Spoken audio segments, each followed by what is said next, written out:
When was the last time you played them up with jump pads, or elevators, or I don't know, teleporters?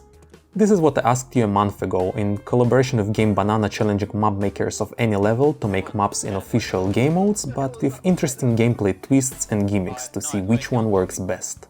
Well, we got 20 submissions, and after a thorough examination, as well as a couple of games played, our Discord community rated all of them on 3 criteria. Originality of that gimmick, how well that gimmick plays, and also a little rating on how nice the map looks, cause that's also important. So if you ever wondered what sort of unique mechanics would work best in CS2, this is our attempt at finding that out. Let's begin. Alright, so first of all, sadly 3 maps were disqualified, for all sorts of reasons. Deadlight crashes my game as soon as I launch it, which is a shame because its gimmick was supposed to be working flashlights and that sounds pretty interesting. Blockbox is a bit better, works surprisingly well for a mapper who couldn't get Source 2 tools running and made them up in Source 1 and then ported it to Source 2. Its gimmick was that after the bomb was planted, certain areas of the map became booby-trapped and explode anyone who passed through it. It works fine on my PC, but the game crashes for most players that tried it, so it's sadly disqualified as well. Crewmate nearly made it. It was an interesting diffusal map with this cool spinny thingamaboob in the middle. Just getting to its other side was already a challenge, and if you got shot in the middle of it, well, you're pretty much guaranteed to fall.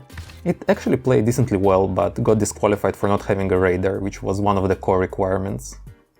And also an honorable mention to the 2 maps I made but didn't submit. First one was the Footprint, a wingman map with a mechanic of players leaving their weirdly shaped circular footprints in the snow. I intended the gameplay to revolve around following them, and in certain spots even letting players choose to either go faster and leave footprints, or go through an indoor area which is slower but doesn't leave footprints. I played just a couple of games on it and it was quite fun, but with how I made the footprints work, this mechanic caused the server to lag a lot and dropped everyone's FPS below 60, so I scrapped it, at least until I find a more optimized way to do it. And also I made the E-Switch. It's this small competitive diffusal map with the twist that once the bomb is planted, it switches its position to the other bomb site. I really enjoy designing the map with that in mind, intentionally making it quite easy for teams to get to the bomb sites, knowing that they will also need to rotate immediately after planting. It would have been a very interesting map, but one of the recent updates broke the bomb in a way that breaks this gimmick, so forget it.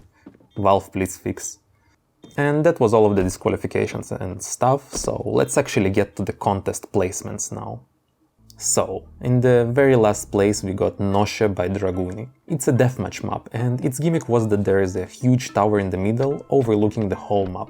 I must say it was kind of doomed from the start, since its so-called gimmick is more of a quirk of the layout rather than a unique gameplay mechanic. Maybe if the way to access the tower was an elevator or a jump pad or I don't know, something more interesting than a simple ladder, it would have gotten higher ratings.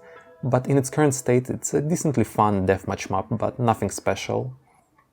In 15th place we have Skoll by Red Queen. It's one of the 2 spaceship-themed submissions and it has a couple of gimmicks. Slightly lower gravity, automatic doors, and these pipes that periodically spawn free grenades and health shots. I think that's quite a unique idea, especially I found the health shots on a competitive map to be quite impactful in certain rounds.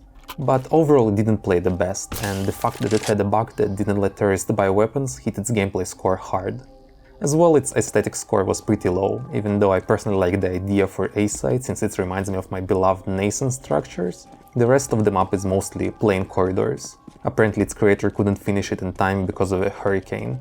I hope no one got hurt, but yeah, it placed 15th. And 1 spot higher we have Voyager by Baker Roast Beef 47. It is similarly very sparsely decorated, even though I do like where it was going. And its gimmick revolves around certain parts of the map changing once the bomb is planted. Like one of the T entrances to A closes, an additional piece of cover extends out, as well as some new rotation paths get opened. This idea is interesting, but I feel like the map wasn't designed around it that well. Because basically at the start of the round you don't have any rotation paths and the map is overly choky and simple. Then once they're open they feel more like they should have been there from the start of the round. I think this gimmick would have worked better if maybe the locked paths were not either fully closed or fully open, but rather just changed where they lead or how fast they are or whatever. Basically in its current state it didn't play the best and got 14th place. Traps by Thomas sports a D-Survivor inspired layout, which by itself is already interesting, but it also adds toxic wastewater everywhere, which damages you for every second you stand in it. Even though I like the small little parkour sections required to get to certain spots without taking damage, it feels like they serve more as an annoying distraction rather than a proper gameplay mechanic. In my opinion, it works the best here in mid, where you can choose to spend some health to get a faster timing to this advantageous position. If the water on the rest of the map was more designed with these sort of choices in mind, rather than just forcing you to jump somewhere, it could have been much more interesting. As well, with some scaling problems, it got lower scores, landing it 13th. But for your first map, Thomas, you did a very solid job and I would love to see you improve. Movingbombsite by Jay doesn't look that interesting or impressive, but the story behind it definitely is. Jay actually doesn't map, and to make this he got a mapper from Fiverr for 100 quid to get it done based on his drawings and ideas. Well, first of all, if this was $100, I feel like I might be in the wrong career. But also, it is a surprisingly fun map. It's no masterpiece by any means, but I enjoyed the games I played on it. Its gimmick as well is that the map's single bomb site dynamically moves through the map and stops once the bomb is planted. So depending on your timing, you might not be able to plant on A site right away, or you might get a sneaky plant in mid while the bomb zone is there. It's a super unique idea, but it honestly didn't affect the gameplay too much. In 90% of rounds people still planted roughly on A or on B, so the bomb site moving away was more of an inconvenience rather than a special opportunity. This whole inconvenience versus opportunity thing is something I'm gonna be mentioning a lot. And yeah, it landed Movingbombsite in 12th place. Now, Krunked by Irie takes an approach different from all other submissions. Its gimmick is that it has bunny hopping and full moving accuracy enabled all across the map. It was a bit controversial since some people considered it to be more of a game mode or a server setting rather than a feature of the map. But since the map sets up everything by itself and doesn't require any outside input or changes to work, we decided to keep it in the contest.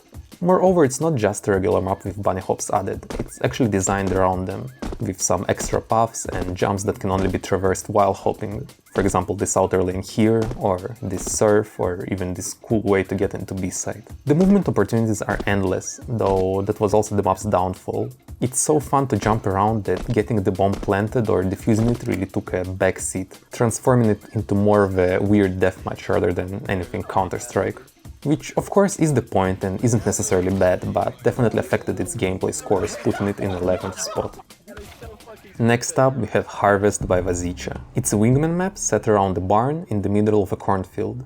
Its gimmick revolves around the corn, which obstructs vision but not movement, so players can hide inside of it. It even does a bit of rustling while moving through it.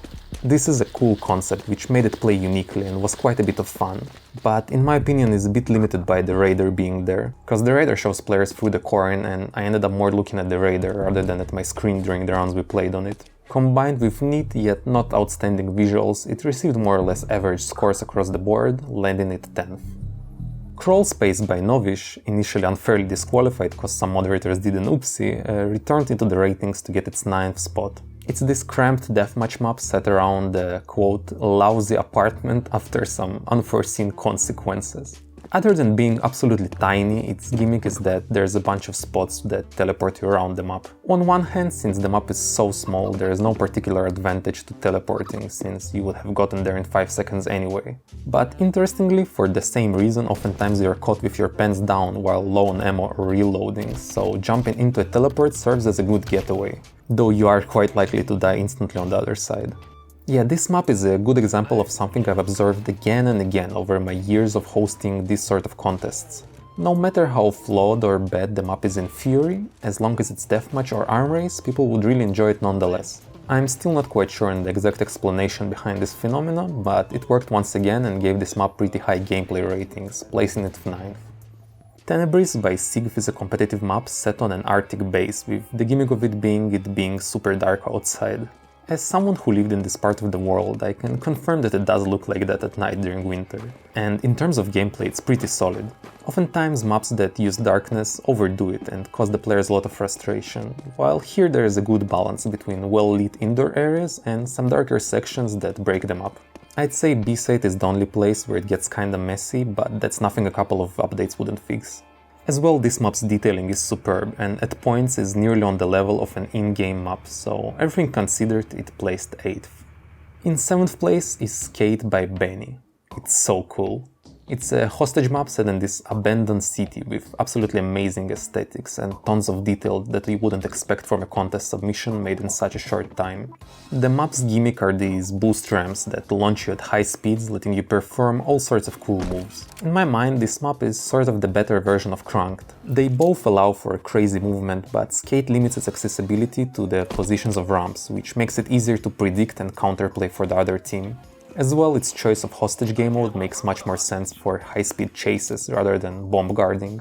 The only bit of feedback I can give is that the area around this hostage lacks in boost ramps in comparison to everywhere else. So if you, for example, were guarding here as a T and they picked up the hostage on the other side, you will have to just walk there, while they're probably already flying towards the rescue zone at Mach 5. But yeah, other than that, super cool map.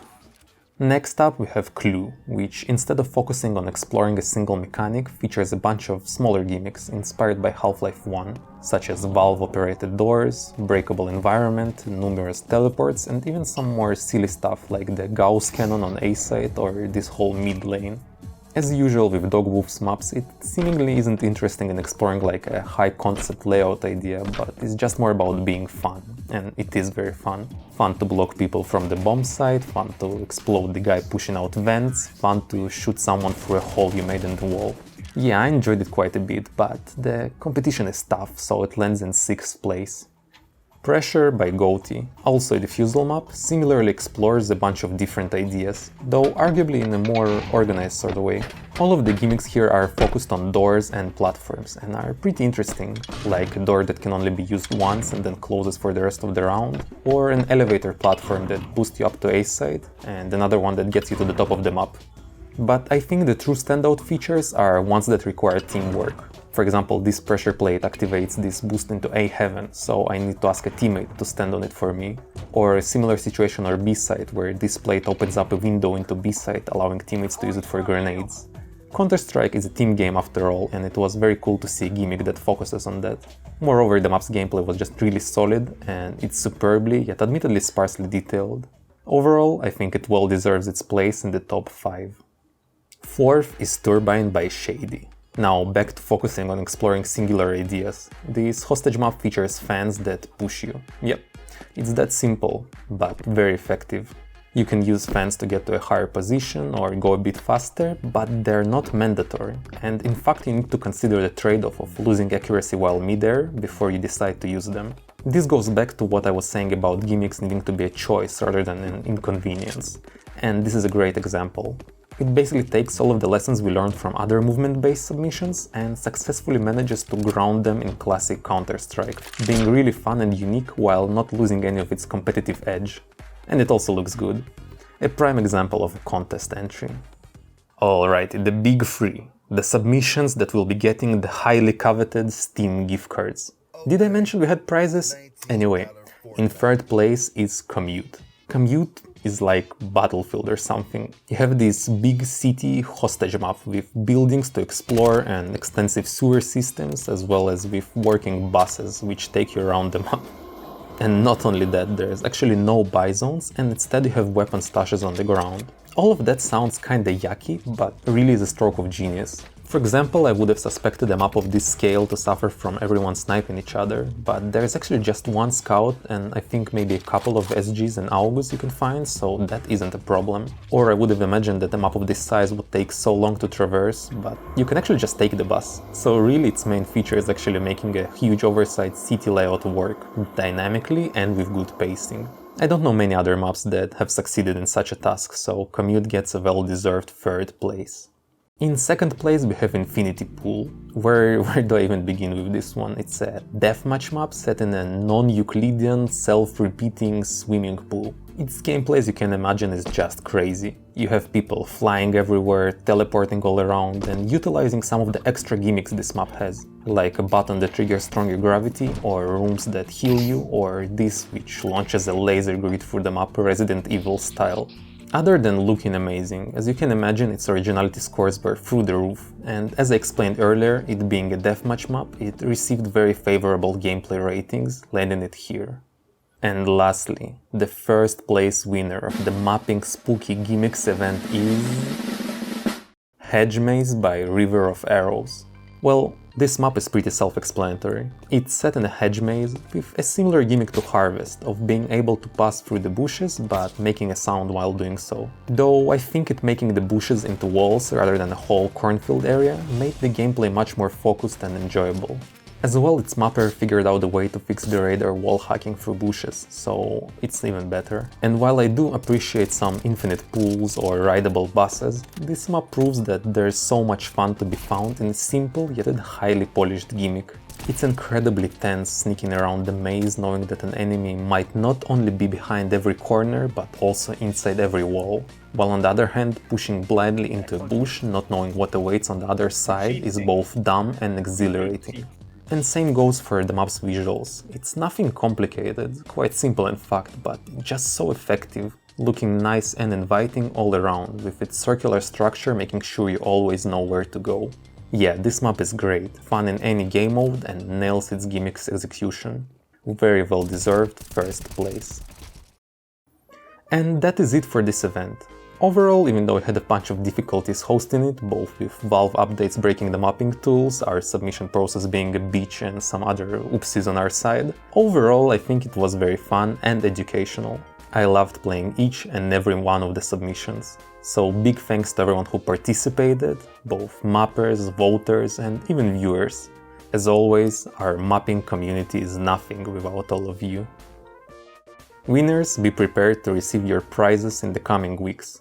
But for now, thank you very much for watching. If you liked the video, leave a like and consider subscribing, and I'll see you next week with a new upload. Bye bye.